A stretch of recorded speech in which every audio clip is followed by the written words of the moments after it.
大家好，我是丽姐，欢迎大家来听相亲故事，感谢大家的订阅。今天给大家讲一个让我印象特别深刻的跨海相亲故事。主人公是来自广州的婷瑜和台北的子轩。这个故事让我感触很深，也改变了我对两岸婚姻的很多看法。婷瑜是我去年认识的客户，28岁，广州姑娘，长得特别标致。她来找我时就跟我说：“丽姐，我想找个靠谱的对象。”但是不要广州本地的。这话让我有点意外，因为像婷瑜这样的条件，在广州找个门当户对的男生应该不难。他告诉我自己在一家会计师事务所工作，家里条件不错，父母有几套房子收租，他还有个当医生的哥哥和在医院工作的弟弟。按理说这样的家庭背景，父母肯定是希望找个本地女婿的。但婷瑜说他对广州的婚恋市场有点失望，感觉很多男生太过世俗。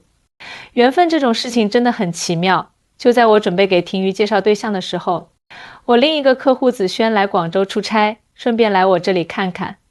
子轩是台北人，36岁，在台北经营一家电子厂，是个事业有成的企业家。虽然年纪稍大，但保养得很好，谈吐温和有礼。记得第一次安排他们见面，我就觉得这两个人很般配。婷瑜穿着淡蓝色连衣裙，文静优雅，子轩西装革履，绅士稳重。两个人在咖啡厅聊了将近3个小时，气氛特别融洽。但是好事多磨，当双方父母知道两人在交往后，都表示了强烈反对。婷瑜的父母担心女儿嫁去台湾会受委屈，觉得路途遥远，万一有什么事情都照顾不到。更重要的是，他们对台湾的印象还停留在20-30年前，觉得那边发展落后，不如大陆繁华。子轩这边的父母也有顾虑，他们听说很多大陆女孩嫁去台湾是为了钱，怕儿子被骗，而且担心两岸文化差异太大，婚后会有很多不适应。但是感情的事情哪有那么容易说得清楚呢？婷瑜和子轩继续偷偷见面，通过视频聊天慢慢了解对方。随着接触的深入，婷瑜发现子轩完全不是自己想象中的台湾男生，他特别体贴，说话温柔又有耐心，做事靠谱认真。子轩也被婷瑜的善良单纯打动，觉得她不像其他女生那样物质。两个人越来越投缘，但是家里的反对声音依然很大。直到有一天，子轩特意请婷瑜去台北参观他的工厂，顺便玩几天。这次台北之行彻底改变了婷瑜的认知。首先是环境，台北的街道整洁有序，空气清新，到处都是绿树成荫。路上行人素质很高，大家都遵守交通规则，不随地吐痰，不大声喧哗。最让婷瑜震撼的是台北的科技氛围，他参观了子轩的电子厂，了解到台湾在半导体领域的世界领先地位。比如台积电、联发科这些他以前只在新闻里听说过的企业，居然就在他眼前。婷瑜这才意识到自己对台湾的认知是多么片面。让婷瑜印象特别深刻的是台湾的医疗制度。有一天他不小心扭到脚，子轩带他去医院看诊。从挂号到看医生，整个过程井然有序，医护人员的服务态度特别好。最让他惊讶的是，看完病拿药只花了几百台币。丽姐，你知道吗？在台湾看病真的太方便了。婷瑜后来跟我分享说，不管是大医院还是小诊所，都不用像在广州那样排长队，而且医生会很耐心地跟你解释病情，不会像有些大陆医院那样草草了事。在台北的这段日子，婷瑜还发现了很多让她惊喜的细节，比如公共场所到处都有残疾人设施，路边的斑马线前还会有声音提示，方便视障人士过马路，公交车开得稳，司机会等老人坐稳了才开车。这些细节都体现出台湾社会对弱势群体的关怀。子轩也带婷瑜去了一趟他的母校。台湾的大学校园环境优美，图书馆里安静的能听见翻书声。更让婷瑜羡慕的是台湾的教育理念，注重培养学生的独立思考能力，不是简单的填鸭式教育。回到广州后，婷瑜跟父母坦白了自己的想法。他说，爸妈，你们一直觉得台湾落后，其实不是这样的。他们在很多方面都走在前面，特别是在民生、教育这些关系到老百姓生活质量的领域。婷瑜的父母虽然还是有些担心，但看到女儿如此坚定，态度也慢慢软化了。他们开始上网查询台湾的资料，了解台湾的生活状况。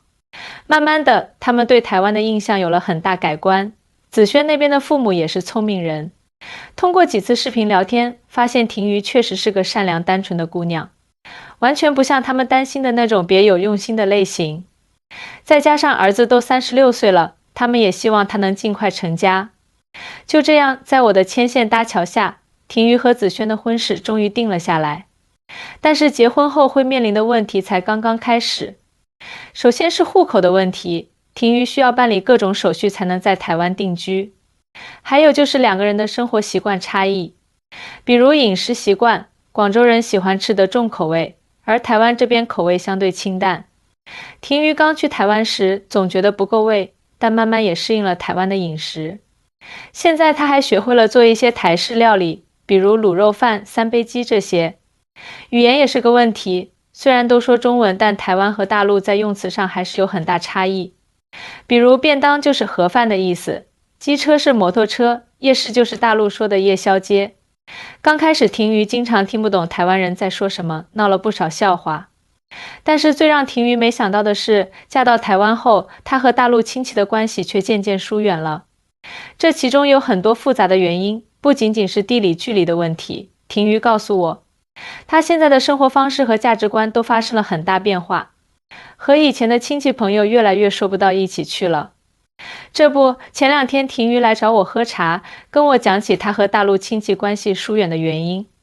丽姐，你知道吗？最开始我还经常跟他们视频聊天，分享我在台湾的生活，但慢慢的就发现我们的话题越来越少了。婷瑜叹了口气说，原来婷瑜刚嫁到台湾时，亲戚们总是问她，台湾是不是很落后啊？那边工资是不是很低啊？甚至有人说，你嫁过去不会后悔吧？这些话让婷瑜很不舒服，因为这完全是对台湾的误解。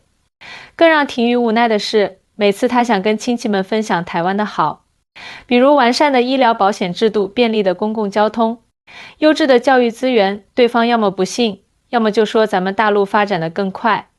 久而久之，婷瑜也就不愿意多说了。其实最主要的原因是价值观的差异。婷瑜说，在台湾生活久了，我的很多观念都改变了。比如对待公共事务的态度，台湾人会很认真地参与社区事务，积极发表意见。当我跟国内亲戚聊这些，他们就觉得我太较真了。还有一个很现实的问题是红包文化。在大陆，红包往往都是几千上万的，而台湾这边一般都是几百台币。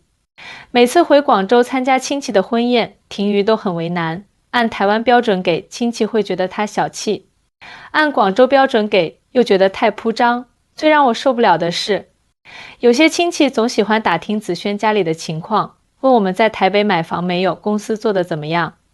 婷瑜无奈地说，我觉得这些都是很私人的事情，但在他们看来，这是关心我们。这种价值观的差异真的很难调和。不过婷瑜现在也想得开了，她说，与其勉强维持表面的亲情，不如好好经营现在的生活。在台湾，我找到了真正的快乐和归属感。确实，我发现婷瑜变得越来越优雅知性了。她告诉我，现在每天早上都会去社区公园跟邻居们一起运动，周末参加读书会，还报名了插花课程。这些在大陆时想都没想过的事情，现在都成了她生活的一部分。子轩对婷瑜的转变也感到欣慰。他说，婷瑜现在比刚来台湾时自信多了，不再是那个什么事都依赖别人的小女生了。两个人还一起参加了环保志愿者的活动，为社区做贡献。最让我感动的是，婷瑜现在特别注重家庭生活的质量。他说，在台湾没有那么大的工作压力，每天下班后都能好好的陪伴家人。周末的时候，他和子轩会带着公婆去郊游，或者在家里做顿美味的饭菜。在台湾，我学会了慢生活的真谛。婷瑜说，以前在广州，总觉得要拼命赚钱，买大房子，买豪车才算是成功。但现在我发现，生活中那些细微的幸福感才最珍贵。比如清晨的第一缕阳光，街角咖啡店飘来的香气，还有和爱的人一起散步的温馨时光。不过婷瑜现在最大的烦恼是，有时候会遭到国内一些亲戚的闲言碎语。丽姐，他们说我嫁去台湾后，整个人都台湾化了。婷宇苦笑着说，其实我只是接受了一种更适合自己的生活方式而已。记得有一次，婷宇回广州参加表妹的婚宴，席间有位姨妈说，哎呀，婷宇现在说话都带台湾腔了，以前多标准的普通话啊。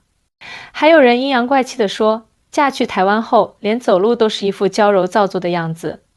这些话让婷宇很受伤。子轩知道后特别心疼，他跟我说，丽姐，其实婷宇在台湾这边适应得很好。她不仅学会了台式料理，还能用闽南语跟邻居聊天。我妈常说，婷宇比很多台湾媳妇都懂事。确实，这2年我去台北出差，每次都会去婷宇家做客。他家的装修风格很温馨，墙上挂着他和子轩环岛旅行时拍的照片，茶几上永远摆着水果和点心。他说这是接待访客的台湾习惯。婷宇现在在台北一家会计师事务所工作，虽然工资比不上在广州时那么高，但工作环境和氛围让他很享受。这边没有太多勾心斗角，同事之间也不会无休止的加班，大家更注重工作效率，下班后还能有自己的生活。最让婷宇感动的是台湾职场的人性化。她怀孕后，公司不仅给她安排了较轻松的工作，还特意在办公室给她准备了一个休息区。在大陆，很多职场女性怀孕都要强撑着工作，生怕请假会影响升职。但在这边，大家都很理解和支持。说起怀孕这件事，婷宇笑得特别甜。她说台湾的产检特别细致，医生会很耐心地解释每个检查项目的意义，不像在大陆，产检总是匆匆忙忙的。而且台湾这边的孕妇补助也很人性化，从产检到生产都有医保覆盖。子轩更是个体贴的准爸爸，每次产检都会请假陪同。他还特意报名了新手爸爸培训班，学习如何照顾孕妇和婴儿。在台湾，男性参与育儿是很普遍的事情，这里的爸爸们都很乐意照顾孩子，不会觉得这是女人的事。婷宇说，她最庆幸的就是来到台湾遇见了子轩。虽然和大陆的亲戚关系淡了，但我在这里收获了更多的温暖。邻居阿姨知道我怀孕后，经常给我煲汤，公婆也从不给我压力，让我安心养胎。听着婷宇讲述这些，我深深感受到她的幸福。虽然两岸的生活方式和价值观有差异，但只要找到适合自己的生活节奏，在哪里都能活出精彩。而婷宇和子轩的故事也让我对跨海婚姻有了新的认识。